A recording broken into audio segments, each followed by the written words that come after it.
That's right. So David is a fellow friend from a friend of a friend who is a personal trainer slash business owner slash bodybuilder competitor slash fitness guru. I do contest awesome. prep, emotional fuel columns, writing, motivational speaking. I'm sorry, what was the last one you said? Emotional? I write a column called Emotional Fuel. It's motivational column that I put out usually weekly. Very interesting. Yep. Emotional fuel.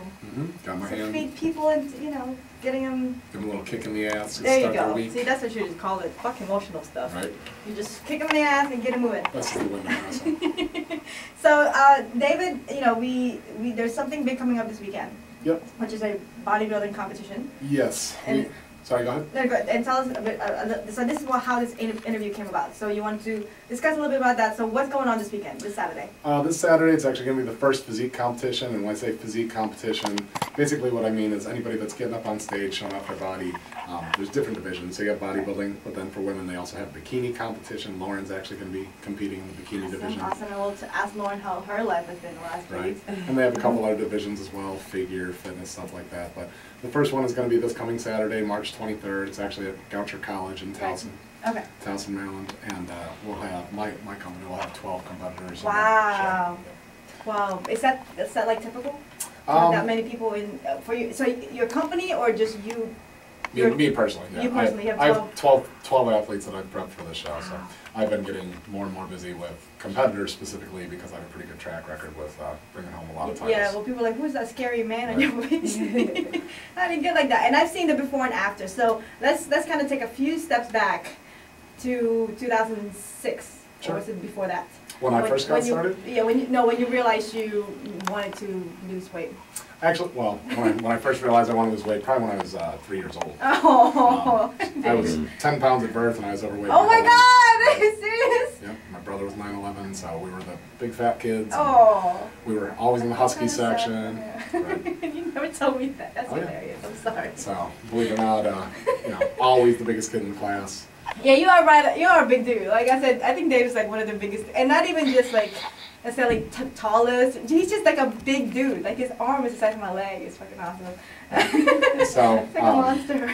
I always said that I'd get in shape someday. I never really did. I didn't play sports or anything like that. So I didn't really start my own journey until I was finished with college.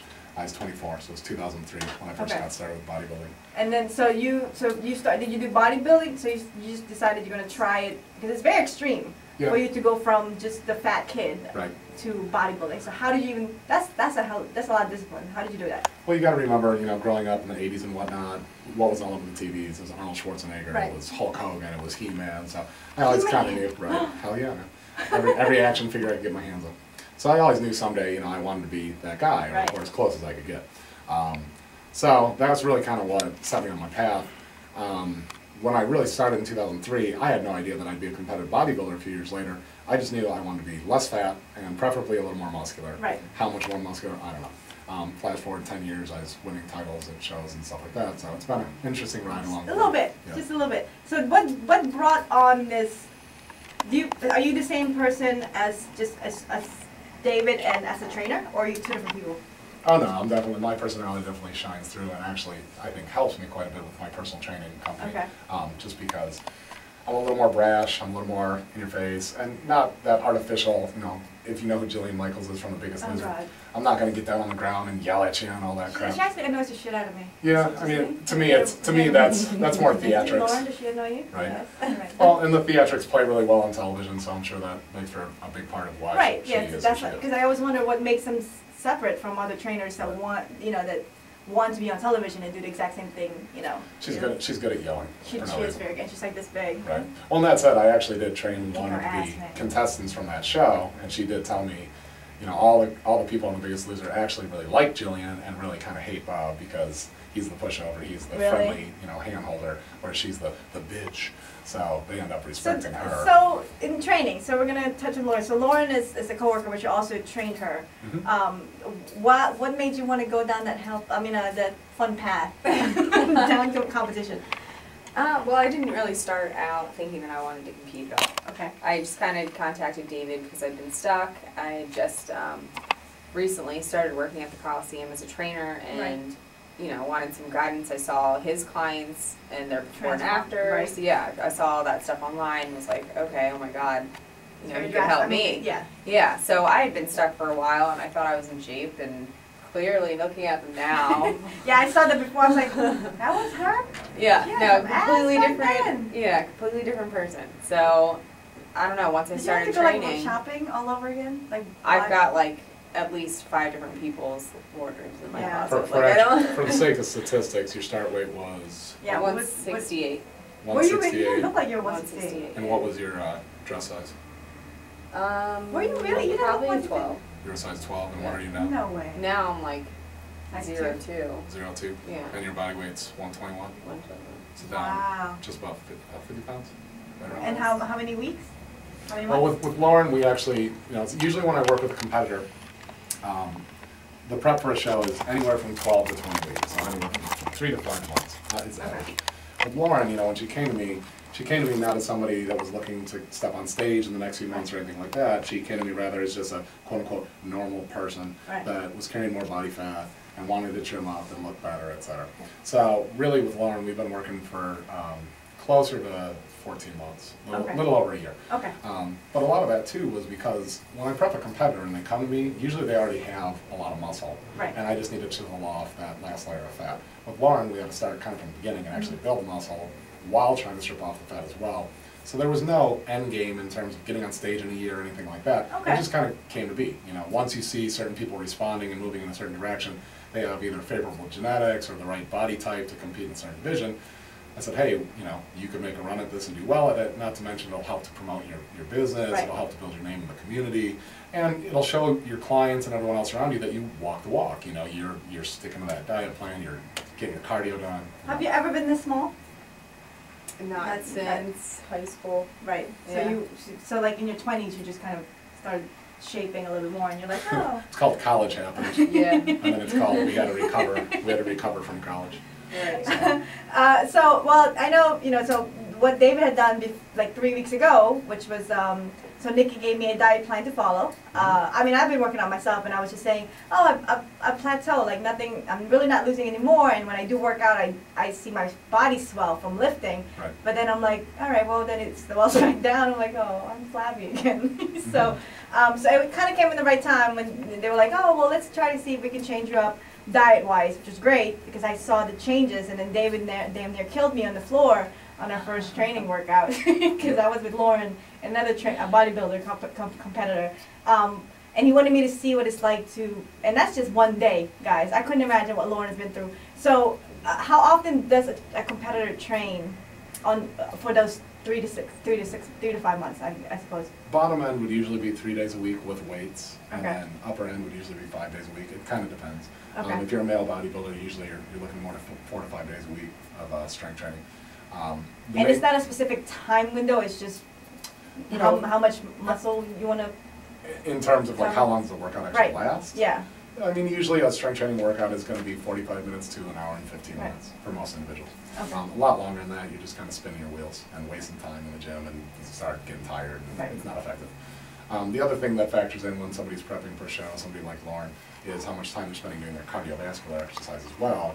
And that's really going to be the major difference between somebody that's just working out to be fit versus somebody who's working out to get on stage.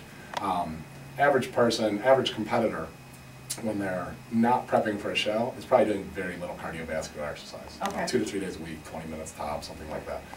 Is it true most bodybuilders don't like cardio? Yeah, just because it's kind of boring, it's kind of mindless, you know what I mean? I know, I hate it. If bodybuilders like cardio, they'd be runners and not I know. bodybuilders. You know? Runners like cardio. Ding, ding, ding, ding. Right. That's So awesome. we kind of do You it. want cardio? Go run, fool. Right. We do it as a necessary evil. And that's don't get me wrong, I think a lot of bodybuilders have a really bad attitude about it. They bitch and gripe about it. Oh, I gotta do my fucking cardio. Instead of having an upbeat, it's like anything else in life. If you approach it saying, this is what's gonna get me to my goal and this is what's gonna get me where I wanna get, when I'm getting ready for a show, I'm up there with my headphones on, rocking out on the stairs and having pretty much a good time with it. Right. But you know, that's really the major difference when you're prepping for a show, is usually you're doing progressively more cardio over the weeks, so the time accumulation starts adding up. Okay. You know, and that's where it turns into a little more of an investment, because you really got to plan your time, budget your time. Yeah, because Right. yeah. So where did you suggest to Lauren that she should consider competing? We probably sort of thrown the idea around probably last October, roughly. Okay. And then we knew that the first show of the season was going to be in March. March. So I think we started your diet proper for the actual show in what, December? Yes? Yeah, it was the week after Thanksgiving. the Right. first week of So December. after you stuffed your face, Yeah. Right. and you're like, I can't do this shit for the next 3 months. But we already had her kind of in the ballpark Right. where we knew, okay, another 10 to 15 pounds and you'll be stage ready. Right. You know? I honestly think that picture does not look like you're 160 anything. But then I look at myself and my highest, I was like 165. Right. And I see a picture, I'm like, damn, I was thick. With no ass. Phew, that's worse. It's a good look. Alright, right. Like Like with an the egg roll, ass. we call it egg roll. In the Philippines, we egg call it roll? egg roll because there's nothing there. No shape, just tatas. That's all I Right. had. You know, I wanted to kill David that day, but clearly he's 10 times my size. I couldn't do that. Plus you couldn't walk and I catch could not me. walk, and my car got broken into. It was a really good first It was a experience. rough day. Yeah. It was a rough day. Was I there? almost felt bad for you. I know, Almost. it's okay. I got everything replaced. I'm Right. good. Lisa backed me up. So, There Ken, you go. it's okay. We'll fix it with though. Has there been a time when you wanted to kind of just be like, oh, okay, David, I don't, this is too much? Oh, yeah. Well, twice, and he made me cry twice. So Not what? maybe, So, but, so yeah. okay. So what makes your technique? So I said this to you, trainers. When I started really going to the gym, I see trainers doing things, and I just used to copy what they're doing. I'm like, I can do this shit. I don't need you to pay you blah blah blah hours per hours to do it. I can do this. I can watch a video. I can go to YouTube and everything else. But none of these people, none of these trainers have any kind of testimonials. Show me a picture of someone who used to, and you know, back then the internet wasn't as big. Mhm. Show me somebody that you've worked out with and looks different. And then you said you used to carry around a book of Testimonials. testimonials. Yeah, before I was big name enough to actually have my own website. I just started collecting before and afters of clients that had done a really stellar job of transforming. And frankly, it wasn't even for promotional purposes really, it was just because I was proud of them. I mean, this was my business and I wanted to be the best at it. Right. And I wanted to hang that shit up on my wall, end of the day. If I'm putting that kind of time, energy, effort into these people, I want them to be successful. Right. Because it makes me feel good about what I do. So, you know, back in the day, I just collected them in a leather-bound portfolio, and I would use Very it occasionally, right? This is before interwebs, Yeah, it's like having vinyl. right? Pretty It's much. classic though. It's classic. I'd actually towed it to health fairs and look like a Oh. dork. But eventually, you know, once I had a large enough volume of materials and people that I transformed, we just went ahead and, you know, And built the build the actual website. Yeah. Right. So what sets you apart from other trainers? And then I'll ask you, Lauren, the truth. Yeah. I mean, I could rattle off a bunch of different things. I'd say it probably comes down to two things. Number one, I'm really comprehensive when I work with a client. Meaning, you know, if you're coming in to work out 2 hours a week with me, and really that's what you're paying for is those 2 hours, I know that you know, if I train you really hard for 2 hours a week, it's not going to be enough to change you. Right. We're going to need to cover your diet. We're going to need to look at your supplementation. We're going to need to look at your cardiovascular exercise. You know, frankly, 90% of the people that come to me are half crazy, Right. right? So we're going to have to look at that. We're going to have to look at, you know, You're a psychologist too? a psychologist. My degree is actually in philosophy, you name it. The point is, you I'm know, not surprised, by the way. real simple example. One of my clients right now who's being incredibly successful, she came to me almost a year ago to the date. March 18th was our 1-year anniversary. She was just a shade under 380 pounds. Wow. Okay, biggest client I've ever worked with, or heaviest client I've ever worked with. Looking at her, you know, most trainers would sit there and try to be tactful and, you know, tiptoe around her feelings.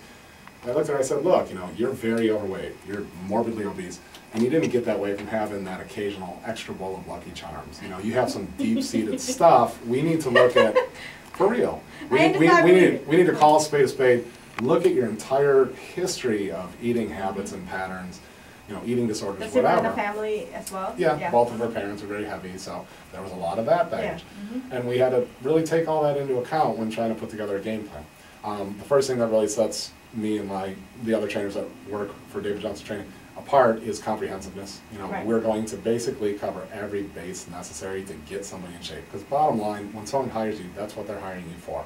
Right. Right? They're not hiring you to work them out for an hour. Right. On the surface of it, that's what it is, but there's a bigger project.